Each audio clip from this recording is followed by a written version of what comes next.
We think they're going to reward us or they're going to give us that promotion because we just did an amazing project and won awards, or they would never pay me not equal to what my male counterpart is getting.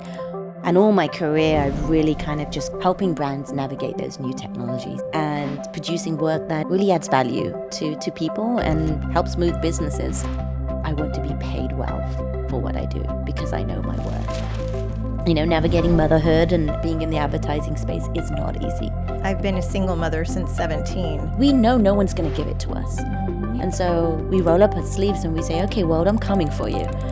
And I felt like if I didn't go somewhere that saw me and elevated me, then it would be a danger. Do I stay in London where my kids are settled with my husband, or do I go to New York and take the risk? Hello, money movers. Welcome to another episode of Her Money Moves. And we are filming live from South by Southwest in Austin, Texas. We are here at Snapchat's activation at the Sanctuary. It was actually voted the top activation to go to by Forbes. Woo! So, I mean, there are lines around down the street to get in here. It's amazing. And I have the honor of interviewing the queen of AR. She is the global director of Arcadia AR Creative Studio at Snapchat. A global powerhouse, Resh Sidhu. Hi, Stacey. Thanks for having me. I'm so excited about that Forbes article. Yes. I was like, yes, Forbes, you got it right. There were cues going around the blog, and yeah, Snapchat, we know how to make our friends and family feel welcome. For sure. You do. I mean, Snapchat is one of amazing technology, but it's also so inclusive. It is. I mean, age-wise, you have everybody from small children to, the young adults to even grandparents. You do. On Snap, and using the AR technology. Totally. You do. Like, Snapchat is, I think, one of those remarkable platforms that appeals to such a wide range of individuals. And it appeals to people because it's where you hang out and chat with your friends and family. It really is. It's a really special platform. In fact, we have our, new brand campaign out there, which is less social media, more Snapchat. And what that means is, when you open up Snapchat, it opens to the camera, it opens to you. It's focused on your world. Mm-hmm. And when you're sharing or sending or chatting, you're only doing that with your community of friends, with your family members. So it's a place where you can feel your authentic self, where you can feel safe, where you can feel heard, and also where you can do some AR lenses and have fun. Oh my gosh. It's unbelievably fun. My best thing to see is when you do see, kids with their grandparents or kids with their parents. I have 2 kids and 2 boys, and you see that how the use of Snapchat can bring people together, and they're doing, the lenses, and they're just laughing and having fun and creating moments.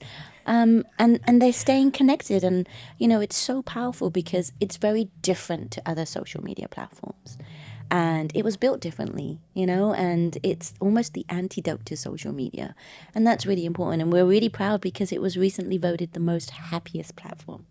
Oh my gosh. Every time my family gets together for my dad's birthday or Mother's Day, right. It's like 12 or 14 of us at the restaurant. And that's what my daughter and my niece are doing, and then showing us how they made us have these huge cone heads. Yes. Or they put mustaches on us. And I mean, we're all just cracking up laughing. Isn't they put it on joyful? Their grandparents. Yeah. So good. We love it. So good, and those are magical memories. I love it. So tell us what sparked your journey into AR and VR. One day, my dad brought home a Commodore 64. And I'm showing my age now. There'll be people watching this going, "Oh, what? A Commodore 64, Google it." It was the first home gaming computer of its time. And I remember him bringing this box home, and we were just 4 siblings. All the kids on our street came running round. We were like, "Yay, Dad bought." We just opened it up out of its box, and we were just waiting for it to load, and it took forever.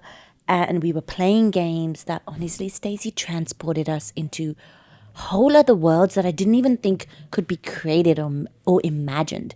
You know, I could be a racing car driver. I could be a ninja. I could be whatever I wanted to be when I was playing these games. And it really was the spark that ignited the passion in me to create worlds like this for people. And so naturally, when I went to college, I was the first in my family to go to college. So was I. Right. And it's it was a big thing. And my coming from an Indian family, I really have so much love and respect for my mom because she never tried to force me into a career. Doctor, lawyer, accountant, which are standard things that Indian families will, encourage their kids to do. Or engineer. What she did say to me was, listen, you want to do something that you are the best in, so you get paid well, so you never have to rely on a man for money. And honestly, until I never often talk about that, but now that resonates so deeply because she ingrained into me that you are a woman, you're going into an industry that does not see a lot of women and definitely not a lot of women of color. So how are you going to get through that?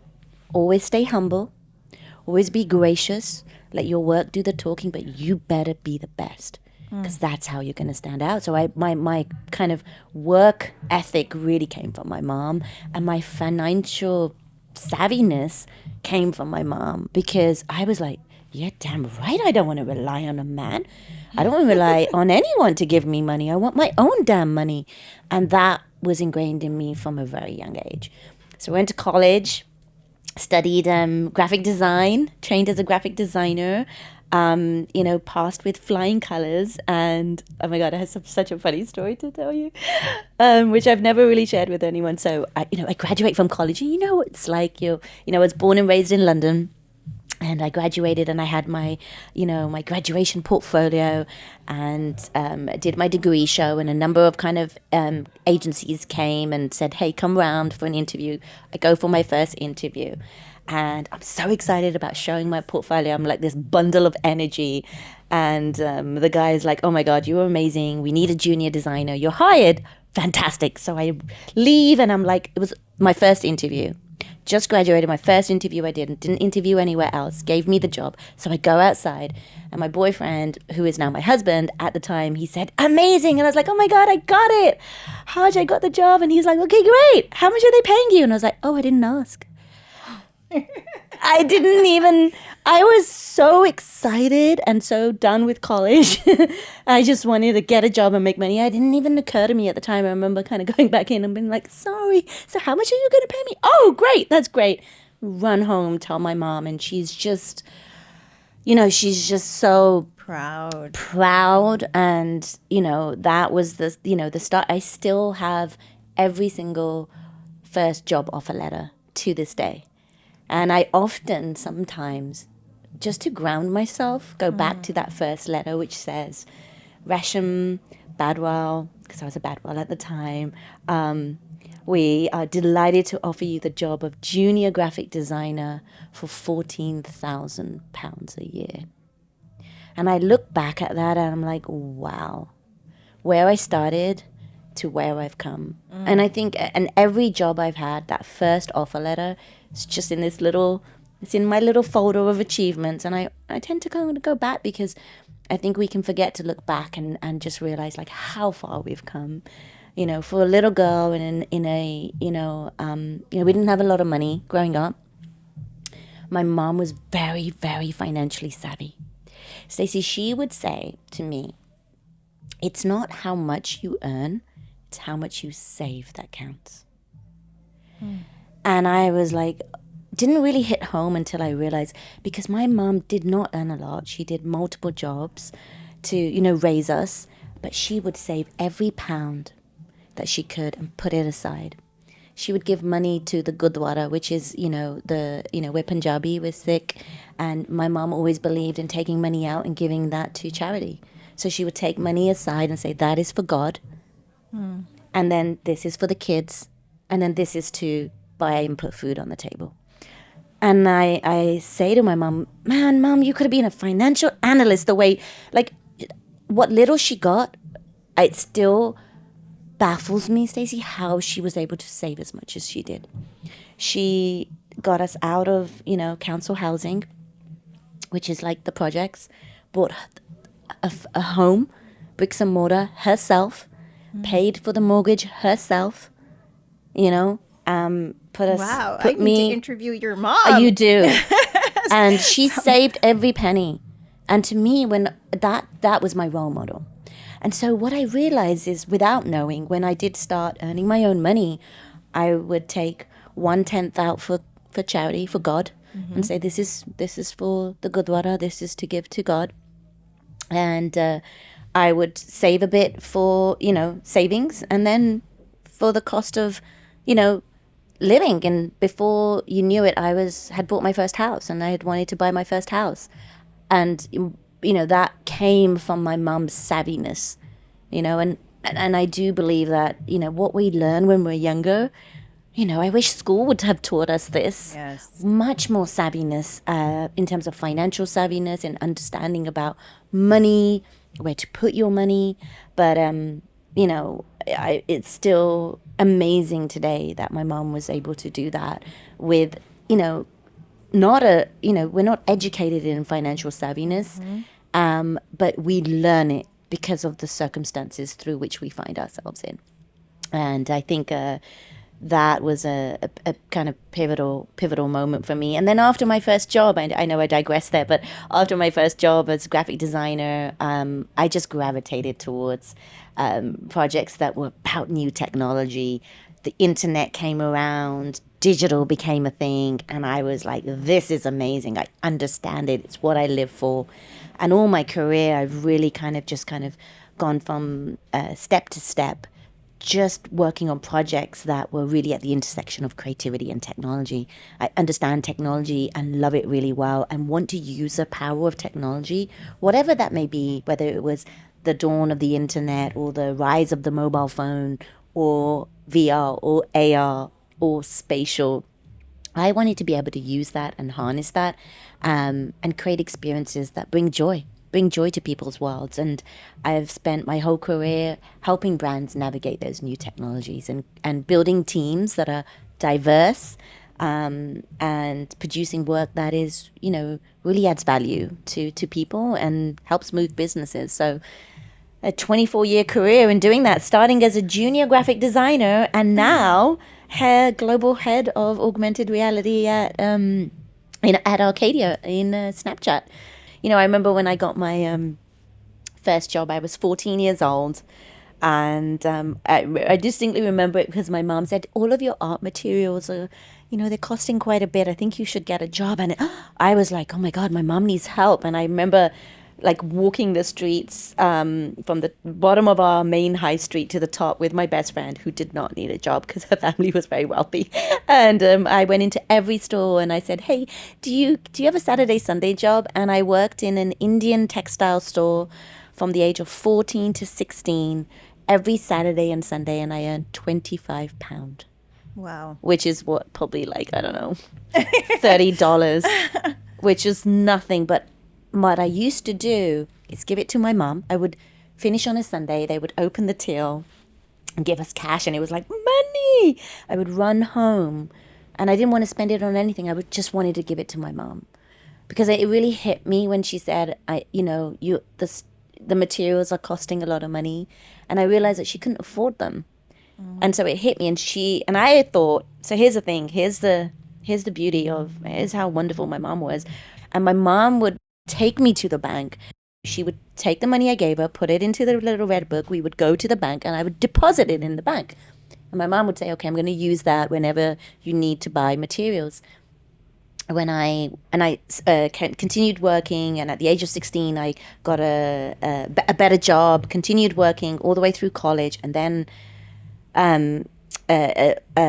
like high school. And then when I went to go to university, my mom gave me the book back, and she said, I saved every single penny that you made That's your money and it's yours. And so when I went to kind of, look at it, I was like, oh my God, because there's me thinking, oh, Mom, I need that sketchbook, and thinking my mom used the money that I was giving her, and I was hoping that she was using the money for other things that she needed, but she didn't spend a single penny of it. And she gave that back, and that was, an amazing platform for me. That she was like she's like, oh, great. But part of me thinks, wait, if we had invested that, right, what would that be worth right now? Yep. But we didn't, unfortunately, my mom and there didn't was know. no Didn't know. Right. Didn't know. And that's why we have this podcast, oh my God. So that we can make sure we can reach the masses totally to help share tips and strategies. Yeah, but not just women like me in the tech industry or the creative industry, who I'm lucky and privileged enough to where the universe brings the both of us together, and I'm learning from you, and I have so many amazing people in my network that have shared so much from a work, career, parenting, motherhood, and financial point of view.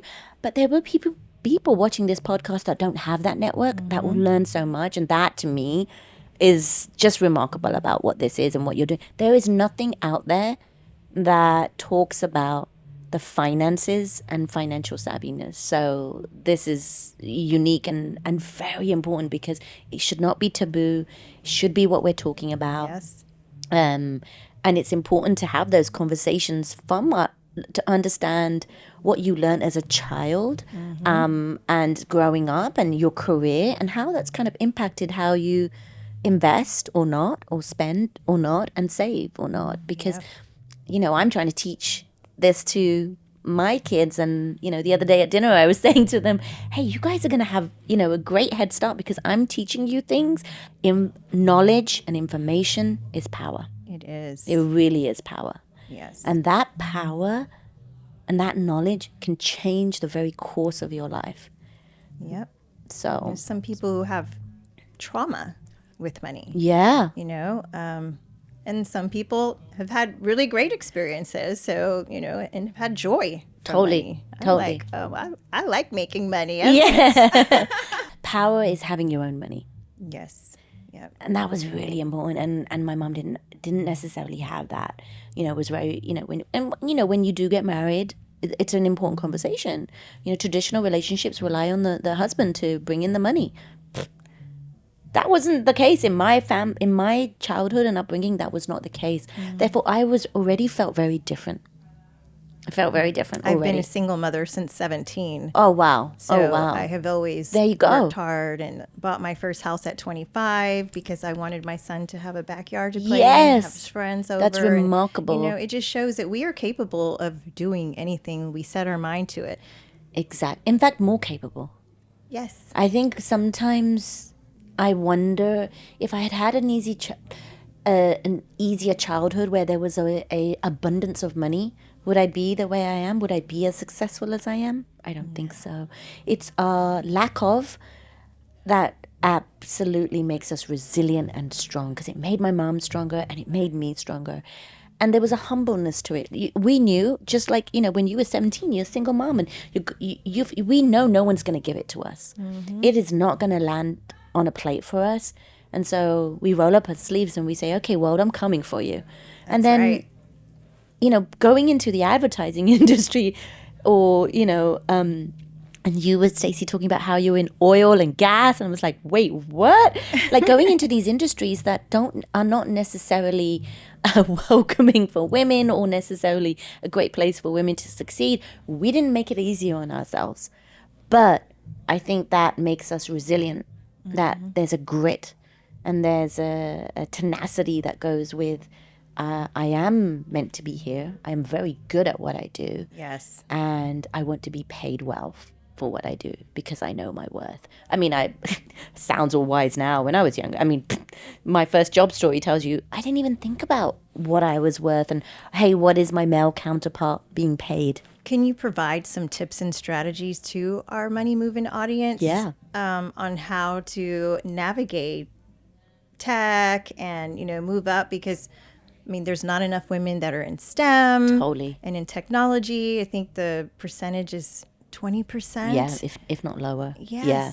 From my point of view, I was a creative director in a role, and, leading a incredible team, producing phenomenal work, award-winning work, at the intersection of technology. And I remember at the time, I was so in love with VR and this, AR. And I said to the agency, "Hey, let me set up a little team that just focuses on, AR and VR." And they said no. They said, "You're great at what you do. Just keep working with, I was working with automotive clients at the time, and I was bored. I was doing great work, but I knew that this technology is going to be what our clients want, what our brands want, and I wanted to be an expert in it. I had that sixth sense of like, this is the future. Technology is evolving at such a fast pace, and it's those brands and agencies that keep up with that technology and are able to become experts at it that really, for me, at the time, it felt like that's where the secret sauce was. It was very disheartening when they said no. And they should have invested in me at that time, because I wasn't asking to change my role. I was asking for them to invest in doing this work and being experts, because our clients were asking for it. And so I left, and I took a job that took me to New York, a company called Frame Store, which is an incredible Oscar-winning visual effects studio. And they've worked on some of the most incredible movies. And they were very focused on virtual reality. And they came knocking and said, "Hey, Resh, we saw you did this experience. We would love you to come to New York and go." And that was a massive financial decision for me. That was a huge pivotal life moment. Do I stay in London with family, where my kids are settled, with my husband, or do I go to New York and take the risk? And, we were figuring out financials. What do we do? And, it's the best decision I made. Always take the decision. Always take the path that is least traveled. Because where it's allowed me to land where I am. And it was where the universe needed me to be. I was not feeling fulfilled. I knew I hadn't reached my creative or technological potential. I took the job, absolutely loved it, spent 2 years working in the space. They were wonderful in terms of advocating for me as an individual, as a woman, and it kind of took me out of the advertising space, and it made me realize, this culture of, I felt like I hit a ceiling when I was in the advertising space. And I felt like if I didn't go somewhere that saw me and elevated me, then it would be a danger. So that's lesson one. Don't stay somewhere too long because of loyalty. And I think we do. And yes. I think we think they're going to reward us. Or they're going to give us that promotion because we just did an amazing project and won awards. Or they would never pay me not equal to what my male counterpart is getting. Loyalty, I think, 100% kept me at places way longer than I should have. And 22 years. 22 years. Way too long. 22 years. But the journey has made you the remarkable person that you are today, with so much knowledge. And, and you were talking about, your work environment and how toxic it was.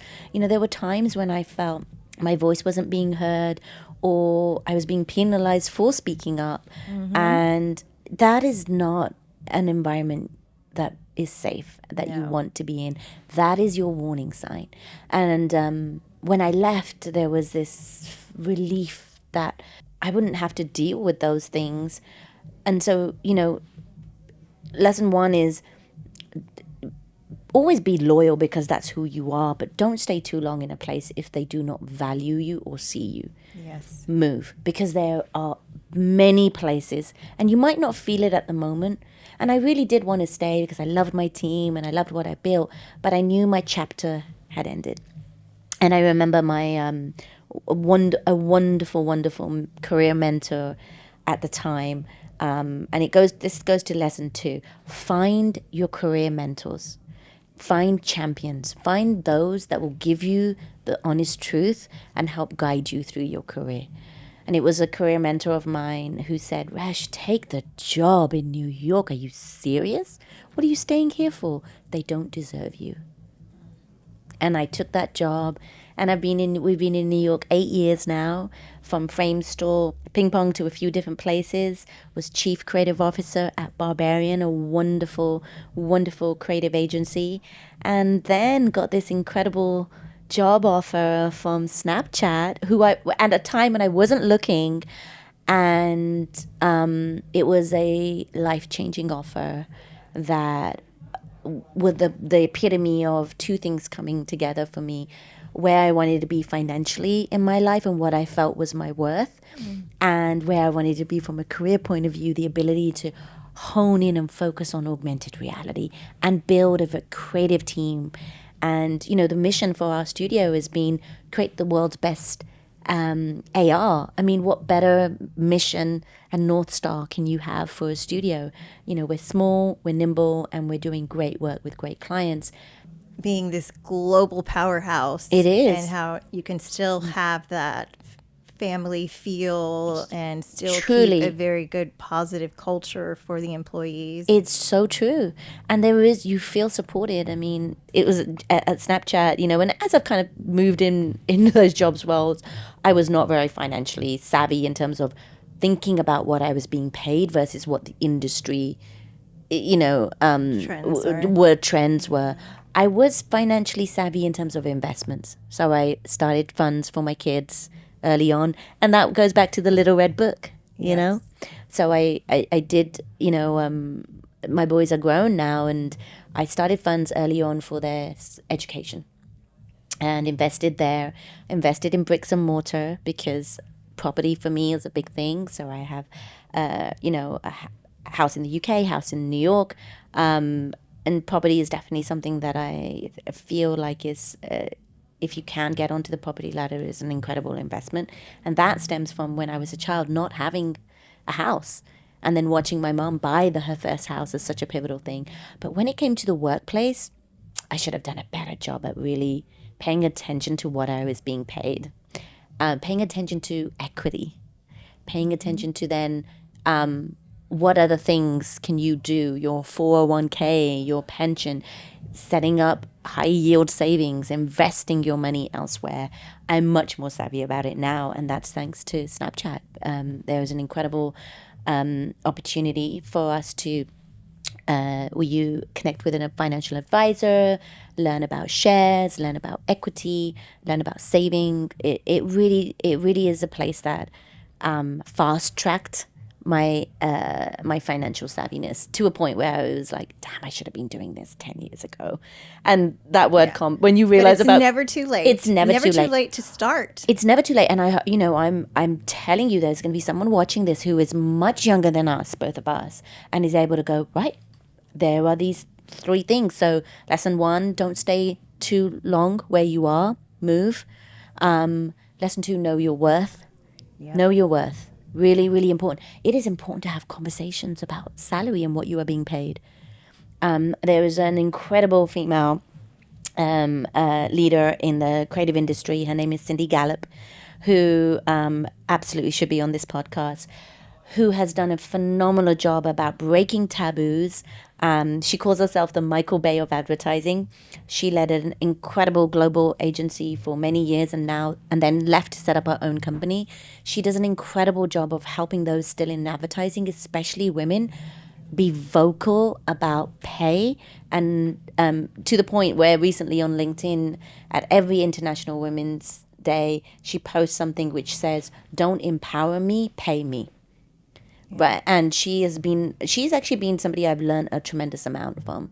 But we need more women like Stacey, yourself, and like Cindy, more teachers, more modern day teachers of financial savviness. Because what Cindy brought to the advertising space for women was a permission to be vocal, and also permission to say the pay gap is a real thing, and employees need to stop, why are they not transparent about it? Why are they not? Also, like words, it's all words. They need to stop using there needs to be a lot more clarity and visibility. There needs to be less kind of words and more action, and leveling up pay inequality across the board. And I think the way you begin to do that is by really educating yourself about what you are on, what the industry trend is, and what your value is. So really being savvy with that. And then from a financial point of view, huge learning lesson for me is learn more about how your money can work. I call it making my money work harder. That's my third tip. Is there are ways to make your money work harder beyond just the money you earn for your job. Yep. And that's something that I was hearing you talk about it in one of your other podcasts, and it was so enlightening, and it's almost a moment of, I don't know, I felt this moment of relief come from my shoulders because I felt like I wasn't very good at, financial savviness because I should have done it sooner. And I was like almost beating myself up about it, but it was like, forget that, get on with it. There's always time. Yes, There's there always is. time. So really, really And we learning learn about something new every day. every day. I mean, Every this day. is what I really love about this podcast. I get the privilege to sit across from these fascinating women Yeah. and learn about your journey and what Totally. has helped you to succeed on your Yes. life's journey. Totally. And I mean, every time I learn something new. And so I know that the audience does Yeah. as well. Oh my God, can I share something? It's something that just came into my head. I was like, oh my God, I have to tell you this, Stacey. So we're talking about like how Snapchat is really great about, there's tools there, there's access to financial advisors, etc., which is wonderful. It made me think about a time when, and I want to share this because it was like, oh my God, what a thing to happen, and how naive I was at the time. So, and it ties into two of my key learnings: loyalty, and then financial savviness, and make your money work hard. It was a period of time when I was an art director, and I was working. I just had my second son. And I was working at this wonderful creative agency. Loved it. Great team. The only female creative there. We were just doing great work. And I got to the point where I was like, I want to be creative director. I'm literally doing the role of the creative director. But there was a white male creative director who had been there from the beginning, and they basically said, well, there's already a creative director. We're small. There's no room for two, which sounds ridiculous now. Yeah. And so I thought, well, then what am I doing here? I stayed there way too long. Yeah. I should have left after 2 years, but it was because I had the kids. It felt secure. I don't know why now I look back. I wasn't, I didn't think to look elsewhere. But what they offered me at the time, they said, hey, we'll give you a pay rise and we'll give you some equity in the company. And I thought, wow, aren't I a grown up? This is great. You know what the mistake I made? They never gave it to me in writing, Stacey. So another 2 years went by. There's me thinking I have equity. And it was a verbal. And when it came to leaving, and I said, well, what about the equity? And they said, no, what equity? And it hurt me so bad. It was just like, well, you said that you would give me equity. And they're like, there's no equity. Get it in writing. Yes. I mean, Get you it in spent writing. 2 more years I of spent your 2 more life years. dedicated to that company, Yes. and they didn't even deliver on their promise. They didn't deliver on their promise. And, at that point, I was just like, wow. And that's what I mean by loyalty, because they love me, sure. But did they? If they value you, they will pay you, they will nurture you, and they will support you, and they will put it in an email and an official letter. I learned a lot from that day. I learned a lot. And then when I went on to my next job, I looked at what was, what associate creative directors were getting. I asked for what I wanted. I asked about shares. I asked about health benefits. I became, the pain from that experience made me smarter, because I was like, I'm not going to be in that position again. Mm-hmm. But, that was awful. Just awful. Like a kick in the stomach. It is a kick in the Yes. stomach. But, and, you can't beat yourself up about it, but I can share it. So that somebody right They now, don't have to go through the same Right. hardship. get it written down. Make them put their money where their mouth is, and don't be embarrassed or ashamed or worried or fearful to ask for what you feel you are worth. Yes. Even if they don't give it to you, you can still use that as a way to know it's time to move on. And there is always something better. There always is. There always is. You like yourself, after you've kind of done 22 years of working in oil and gas. I mean, I'm so inspired by your journey, and the what is coming next should fuel you to really think about what you're doing now, for sure. Yes. Well, that is just the perfect transition to the last question Oh my I God. always love to ask my guests. Yes. Is what are you dreaming bigger about next? Oh my goodness, so lovely question. And I think everybody should wake up every morning and be like, what am I dreaming about today? I'm very much enjoying the phase of life I'm in at the moment, Stacey. I find myself in a very interesting phase. So I have two boys, but they're very grown up.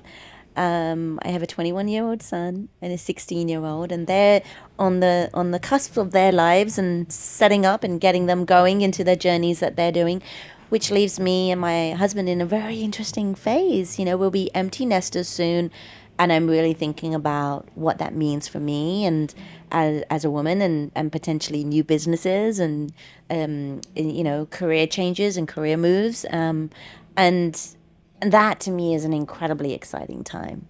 I feel like I'm still, you know, enjoying the work I create and the creative teams I create and work with and nurture.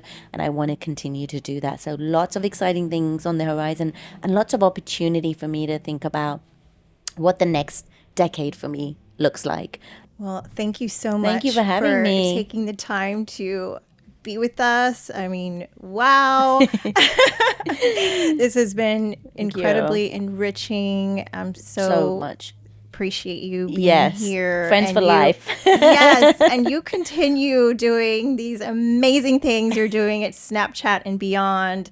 I mean, you are making a difference globally Thank you. for everyone. Thank you. Thank you so much. And I love this. I'm going to be sending it to everybody I know because it feels like education 101.